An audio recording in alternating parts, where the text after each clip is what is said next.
പ്രധാനമന്ത്രിയുടെ സന്ദർശനം 11 മണിയോടുകൂടി ആളുകളെത്തും. ഒരു വലിയ റാലി പൊതുസമ്മേളനമാണ്. അദ്ദേഹത്തിന്റെ വരവ് തീർച്ചയായിട്ടും പത്തനംതിട്ടയിലെ വികസനവുമായി ബന്ധപ്പെട്ട് വലിയ പ്രതീക്ഷ നൽകുന്ന ഒരു സന്ദർശനമാണ്.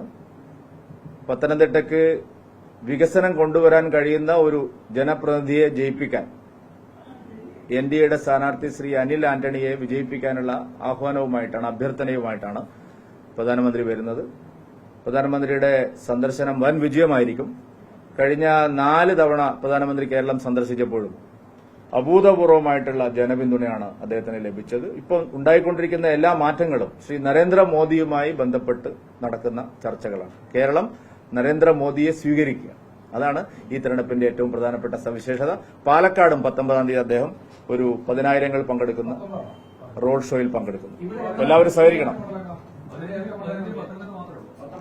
അല്ല, ഇവിടെ ലോക്സഭാ മണ്ഡലം പത്തനംതിട്ടയിൽ നിന്നാണ് ആളുകൾ വരുന്നത്. സ്ഥാനാർത്ഥികൾ ചിലപ്പോൾ അടുത്തുള്ള സ്ഥലങ്ങളിൽ നിൽക്കും. ഒരു 1,00,000 ആളുകളെങ്കിലും പങ്കെടുക്കണമെന്നാണ് ഞങ്ങൾ വിചാരിക്കുന്നത്.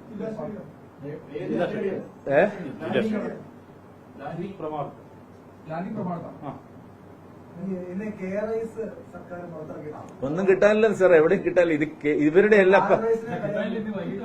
എവിടെ കെ ഫോൺ കിട്ടിയോ? നിങ്ങൾക്ക് കിട്ടിയോ? കെ ഫോൺ കിട്ടിയോ? കേരളയിൽ കിട്ടിയോ? ഏത് സ്കൂളില്? ചുമ്മാ അടിച്ചു വിട്ടു അച്ചാരം വാങ്ങിയിരിക്കും. കെ ഫോണും കെ റൈസും കെ റെയിലൊന്നും കിട്ടാത്ത സാധനങ്ങളുടെ പേരാണ്. കിട്ടാത്ത റൈസ് പറയട്ടെ. കെ ഫോൺ എന്ന് പറഞ്ഞാൽ കിട്ടാത്ത ഫോൺ, കെ റൈസ് എന്ന് പറഞ്ഞാൽ കിട്ടാത്ത റൈസ്, കെ റെയിൽ എന്ന് പറഞ്ഞാൽ കിട്ടാത്ത റെയില്. ചുമ്മാ അടിച്ചിറക്കുന്നല്ലേ.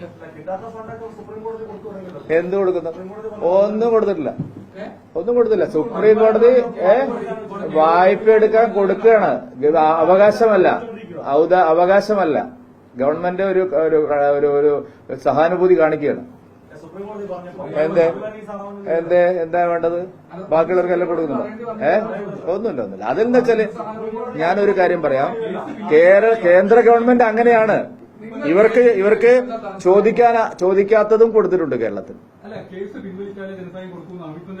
അല്ല, അതിപ്പോ കോടതി പല കാര്യങ്ങളും പറയില്ല. ഇതിൽ ഇത്ര ഏതാ? കേന്ദ്ര സർക്കാർ കേരളത്തെ ഒരു തരത്തിലും അവഗണിക്കുന്നില്ല. അതിലൊരു സംശയം നിങ്ങൾക്ക് വേണ്ട. കേരളത്തിന്റെ സാമ്പത്തിക പ്രതിസന്ധിക്ക് കേന്ദ്രമാണ് ഉത്തരവാദി എന്നുള്ള കാര്യം കോടതി അംഗീകരിച്ചിട്ടില്ല. കേരളത്തെ സഹായിക്കണം എന്ന് പറഞ്ഞു. അല്ല, കേരളത്തെ സഹായിക്കണം എന്ന് പറഞ്ഞു. ഒരു വിധിയും വന്നിട്ടില്ല. അതെ, വിധി തീർപ്പായിട്ടില്ല. നമുക്ക് വിധി വരുന്നവരെ കാത്തിരിക്കാം. നിങ്ങൾക്ക് ഇപ്പൊ ഈ CPM-ന്റെ ക്യാപ്സൂൾ അതേപോലെ നിങ്ങൾ അങ്ങ് വിശ്വസിക്കുന്നുണ്ട്. കാര്യം ചുമ്മാ അവര് വരട്ടെ, ഉത്തരവ് വരട്ടെ. ഏതിലാ പിന്തുണ ഇല്ല? ഞങ്ങൾക്ക് സതീശന്റെ ഒരു പിന്തുണയില്ല. സതീശന്റെ പിന്തുണയിലാണ് പിണറായി വിജയൻ തന്നെ ഇവിടെ ജീവിക്കുന്നത്. സതീശനും പിണറായി വിജയനും ഒരമ്മവറ്റ മക്കളെ പോലെ സഹോദര ബന്ധമാണ്. നിയമസഭയിൽ പറയട്ടെ, നിയമസഭയിൽ സഭാ സമ്മേളനം നടക്കുമ്പോഴാണ് മാസപ്പടി കേസ് വന്നത്. ഒരക്ഷരം വേണ്ടിയില്ല. മാത്യു ഇയാൾ പോയപ്പോഴാ ഒരു വാക്ക് എഴുന്നേറ്റെന്ന് പറഞ്ഞു. പിന്നെ എന്തായി? ഞാനിവിടെ അടിയന്തര പ്രമേയം എത്ര എണ്ണം അവതരിപ്പിച്ചു? VD സതീശൻ. ഈ സർക്കാർ വന്നതിന് ശേഷം ഒരു പക്ഷി കറണ്ട് അടിച്ചു ചത്താൽ അടിയന്തര പ്രമേയം അവതരിപ്പിക്കുന്ന അതിവിടെ പ്രതിപക്ഷ നേതാവല്ല, ഭരണപക്ഷത്തെ പിന്താങ്ങുന്ന ഒരു നേതാവാണ്. പ്രതിപക്ഷ നേതാവല്ല. അങ്ങനെ ഒരു പേര് അയാളെ പറ്റി പറയുന്നത്. അയാൾ പ്രതിപക്ഷത്തിന്റെയോ ജനങ്ങളുടെ താല്പര്യമല്ല. അയാള് മന്ത്രിസഭയില് 21ാമത്തെ മന്ത്രിയാണ്.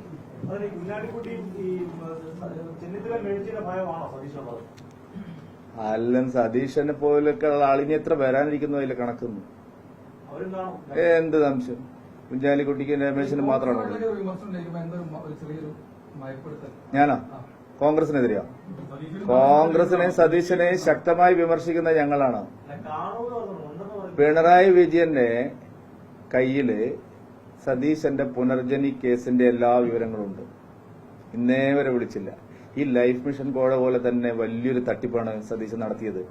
വിദേശത്ത് പോയി തന്റെ മണ്ഡലത്തിലും പരിസര പ്രദേശങ്ങളിലും പ്രളയത്തിൽ ദുരിതം അനുഭവിച്ച ആളുകൾക്ക് വീട് വെച്ച് എന്താ ഇപ്പൊ DV ദേശാഭിമാനിക്കാരൊന്നും മിണ്ടത്തില്ലല്ലോ. അതെന്താ എഴുതാത്തത്? കുറെ എഴുതിയതാണല്ലോ. അല്ല, എന്താ ഏത് കേസ്? ഒരു തവണ ചോദ്യം ചെയ്തോ സതീശനെ? ഒരു തവണ സതീശനെ എന്ന് നടക്കുന്നതാണ് സാറേ ഇത്? പുനർജനി വന്നിട്ട് കാലത്രേ. സതീശനെ സംരക്ഷിക്കുന്നത് പിണറായി വിജയൻ. ഈ രമേശ് ചെന്നിത്തലയെ മാറ്റിയത് തന്നെ അതിന്റെ പിന്നിൽ പിണറായി വിജയന്റെ കൈകളാണ്.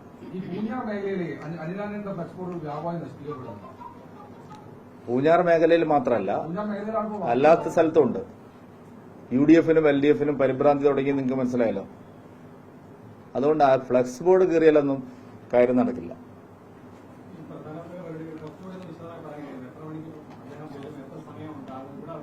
പ്രധാനമന്ത്രി 1.25 മണിക്കൂർ നേരം മാത്രമേ ഇവിടെ ഉണ്ടാവുള്ളൂ.